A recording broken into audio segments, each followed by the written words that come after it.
빌립보서 3장 4절에서 9절 말씀입니다. 그러나 나도 육체를 신뢰할 만하며 만일 누구든지 다른 이가 육체를 신뢰할 것이 있는 줄로 생각하면 나는 더욱 그러하리니 나는 8일 만에 할례를 받고 이스라엘 족속이요 베냐민 지파요 히브리인 중에 히브리인이요 율법으로는 바리새인이요 열심으로는 교회를 박해하고 율법의 의로는 흠이 없는 자라. 그러나 무엇이든지 내게 유익하던 것을 내가 그리스도를 위하여 다 해로 여길 뿐더러 또한 모든 것을 해로 여김은 내 주 그리스도 예수를 아는 지식이 가장 고상하기 때문이라.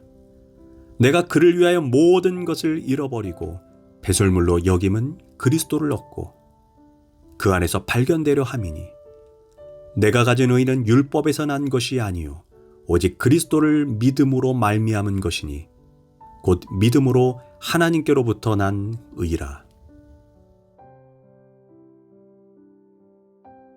할렐루야, 오늘도 좋은 날입니다. 빌립보서 3장 4절에서 9절 말씀 묵상입니다. 오늘은 예수님을 만나면 이 땅의 것이 시시해진다 라는 제목으로 말씀을 나누도록 하겠습니다. 우리가 예수님을 믿기 전의 삶을 BC라고 한다면 예수님을 믿고 난 뒤의 삶을 AD라고 할 수 있습니다. 예수님을 믿고 난 후에는 우리의 삶에 분명한 구원의 증거가 나타나야 합니다. 예수님을 믿은 지 10년, 20년이 되었는데 주변 사람들이 너 예수 믿었어? 교회 다녔어? 라고 묻는다면 우리는 자신의 믿음 상태를 심각하게 점검해 봐야 합니다. 그것은 예수를 믿는데 믿은 후에 가치관의 변화와 삶의 변화가 전혀 나타나지 않았다는 것입니다. 예수님을 믿는다는 것은 단지 교회 문턱을 밟고 영적 기도를 하고 침례를 받고 신앙 고백을 하는 것이 아니라 자신의 가치관이 변화되고 삶이 완전히 변화되는 것입니다. 바울은 BC와 AD의 변화가 가장 분명하게 구분되는 사람입니다. 바울은 빌립보서 3장에서 자신의 자랑할 만한 외적 조건 6가지를 말합니다.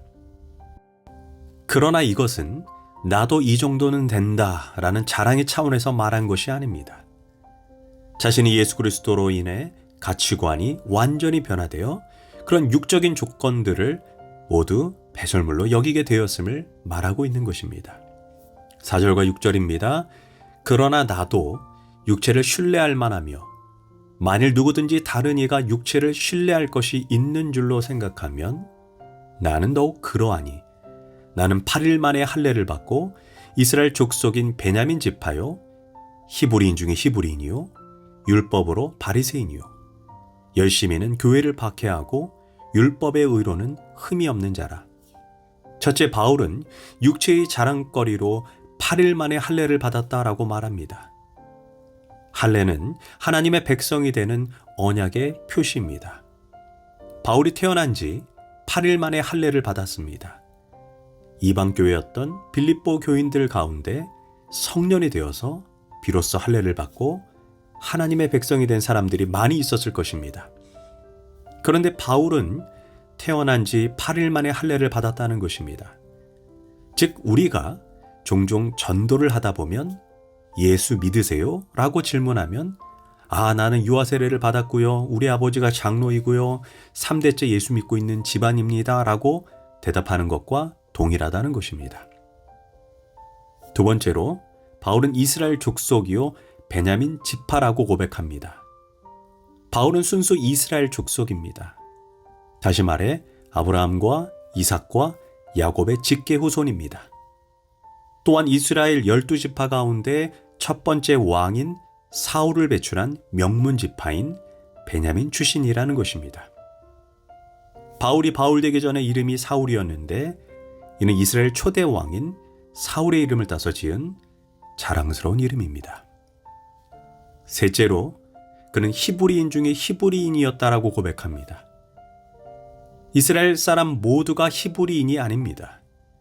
이스라엘은 수천 년의 역사 가운데 수많은 외세의 침입을 받았습니다. 외세가 침략할 때마다 나라를 빼앗기고 이스라엘의 혈통을 말살시키기 위해 강제로 결혼을 시켰습니다.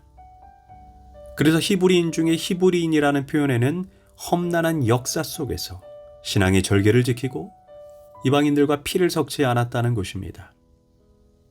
넷째로 바울은 율법으로는 바리새인이었다라고 고백합니다. 우리가 바리새인하면 위선자라는 식으로 이해하지만 그 당시 유대인들에게 바리새인은 세상과 구별되어 하나님을 섬기는 거룩한 사람으로 간주됩니다. 그 당시 바울은 율법의 최고 권위자였던 가말리엘의 수제자였습니다. 지금으로 말하면 서울대학교 하버드 출신이라는 것입니다. 다섯째, 바울은 열심으로는 교회를 핍박했다라고 고백합니다. 율법을 신봉하는 바리새인들은 오직 유일신인 하나님만 믿고 섬깁니다. 한 하나님에 대한 충성을 다하기 위해 그리스도를 믿는 자들을 핍박할 정도로 바울은 열정적인 사람이었다는 것입니다. 여섯째, 그는 율법에 흠이 없는 자였습니다. 이처럼 바울은 출생으로도 교육으로도 자신의 열성으로도 부족함이 없었습니다.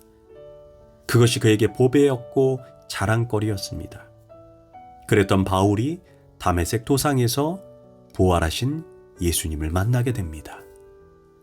이제까지 자기 자랑에 취해서 볼 수 없었던 예수님이었습니다. 그런 그가 부활의 주님을 만나게 되자 바울의 일생이 완전히 뒤집히는 혁명적인 사건이 일어납니다. 지금까지 자신이 붙잡고 있던 모든 가치관이 송두리째 무너집니다. 자신이 그토록 자랑스럽게 여겼던 모든 것이 그리스도를 만나고 나니 한낱 쓰레기에 불과했다는 것을 깨닫게 된 것입니다. 영원한 세계를 본 자는 잠시 잠깐이면 사라질 이 세상의 삶에 더 이상 미련이 없어집니다. 마치 태양을 쳐다본 사람이 어찌 가로등에 눈이 부시겠습니까? 태양에 눈을 맞춘 사람은 그 어떤 불빛에도 마음을 빼앗기지 않습니다. 예수님이 말씀하신 것처럼 감추인 보화를 발견한 사람은 집으로 돌아가 자기의 소유 전부를 팔아 그 밭을 산다고 했습니다.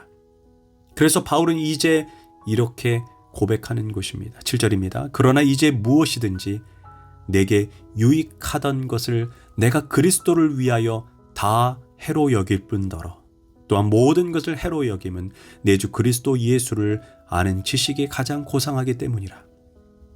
여기에서 바울은 유익과 해라는 용어를 사용합니다.